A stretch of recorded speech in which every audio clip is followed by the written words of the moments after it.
جس طرح تم لوگوں میں ہم نے ایک عظیم الشان رسول بھیجا. دیکھو اللہ تعالیٰ نے ہم مسلمانوں کو بولتے ہیں جس طرح تم لوگوں میں ہم نے مطلب کیا ہے، اللہ تعالیٰ نے ایک عظیم الشان رسول بھیجا ہے. اللہ تعالیٰ نے پیغمبر صلی اللہ علیہ وسلم کے بارے میں اتنا درجہ دیتے ہیں، عظیم الشان رسول بھیجا ہے تمہیں میں سے جو ہمارے آیات احکام پڑھ کر تم کو سناتے ہیں. اللہ کا حکم جو وحی کے ذریعہ پیغمبر صلی اللہ علیہ وسلم کے طرف آیا ہے، وہی بات کو اے پیغمبر آپ کو پڑھ کر سناتے ہیں. اور جہالت سے تمہاری صفائی کرتے ہیں. تو ظلم ستم میں تم اپنی زندگی بسر کر رہے تھے، ان سے نکل کر تم کو پاک صاف کرنے کے لیے ایک دین اسلام کی طرف تم کو بلاتے ہیں. جہالت سے تمہاری صفائی کرتے رہتے ہیں اور تم کو کتاب الہی اور فہیم کی باتیں بتلاتے رہتے. کتاب الہی اللہ کے 99 نامہ ہے، اس میں سے الہی اللہ کا نام ہے. یہ الہی کا مطلب اللہ کے طرف سے جو حکم آیا ہے، جو کتابیں آتے ہیں، وہ فہیم کی باتیں آتے ہیں، وہ تم کو بتلاتے ہیں تاکہ تم سمجھو. تم کیسے مفید باتیں تعلیم کرتے رہتے ہیں جن کی تم کو خبر بھی نہ تھی. ایسے مفہوم باتیں جو تم جانتے نہیں، تو جہالت کا زندگی جی رہے تھے، ان سے تم کو باہر نکال کر ایک صاف ستھرا زندگی پر تم کو بلا رہے ہیں. احکام یعنی اللہ کا حکام کو پڑھ کر تم کو سناتے ہیں اور جہالت سے تمہاری صفائی کرتے رہتے اور تم کو کتاب الہی اور فہیم کی باتیں بتلاتے رہتے اور تم کیسے مفید باتیں تعلیم کرتے رہتے جن کی تم کو خبر بھی نہ تھی. اور تو ان نعمتوں پر مجھ کو یاد کرو.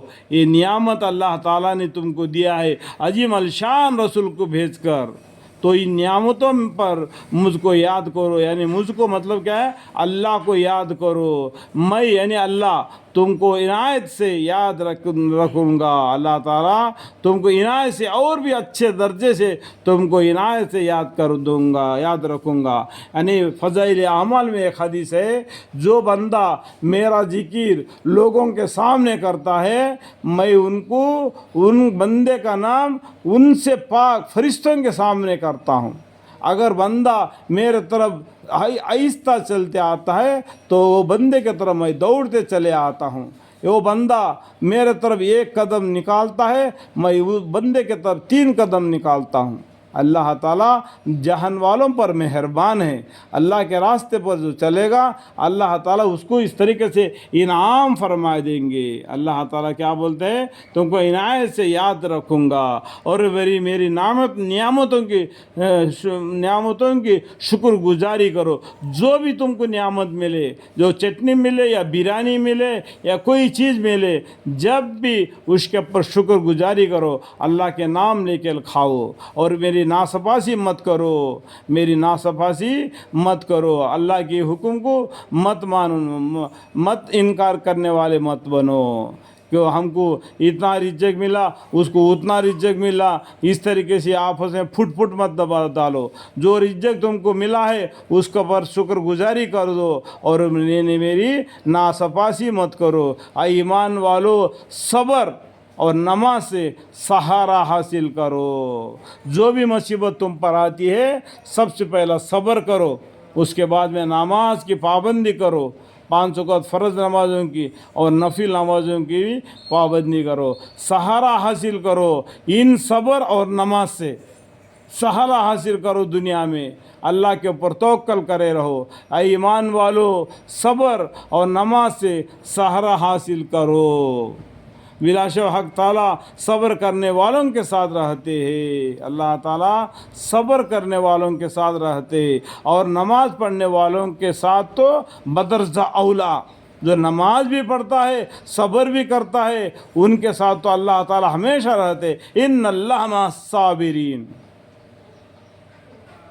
اور جو لوگ اللہ کی راہ میں قتل کیے جاتے ہیں ان کے نفست یوں مت کہا کرو کہ وہ مردہ کی طرح مردے ہیں. جیسا کہ لوگ دنیا میں مرتے ہیں نا، ان مردوں کے جیسا ان کو جو شہید ہوئے اللہ کے راستے میں دین اسلام کے لیے لڑے وہ شہید ہو گئے ان کو مردہ مت خیال کرو جیسا یہ مردے ہیں، بلکہ وہ تو ایک ممتاز حیات کے ساتھ زندے ہے۔ جو شہید ہے نا ایک ممتاز حیات سے وہ زندے ہے، لیکن تم کو اس کا حواس اس حیات کا ادراک نہیں کر سکتے، یعنی اس کے بعد میں اللہ کی بات کو تم یقین نہیں کر سکتے، کیونکہ یہ باقی مردوں کے جیسا وہ بھی مردے نہیں ہیں جو اللہ کے راستے میں شہید ہو گئے، وہ ایک ممتاز حیا سے زندے ہے، اللہ تعالیٰ ان کو بھی رزق پہنچا دیتا ہے شہید کے۔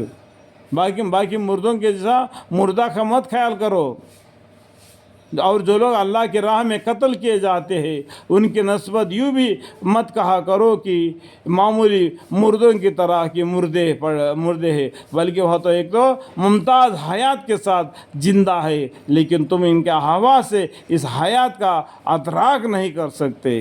اور دیکھو ہم تمہارے امتحان کریں گے، اللہ تعالیٰ بولتے ہیں تمہارا امتحان کریں گے، اللہ تعالیٰ تم کو ایگزام کریں گے، جیسے کہ بچہ اسکول میں پڑھنے کے لیے جاتا ہے، سال میں ایک مرتبہ اس کا امتحان ہوتا ہے۔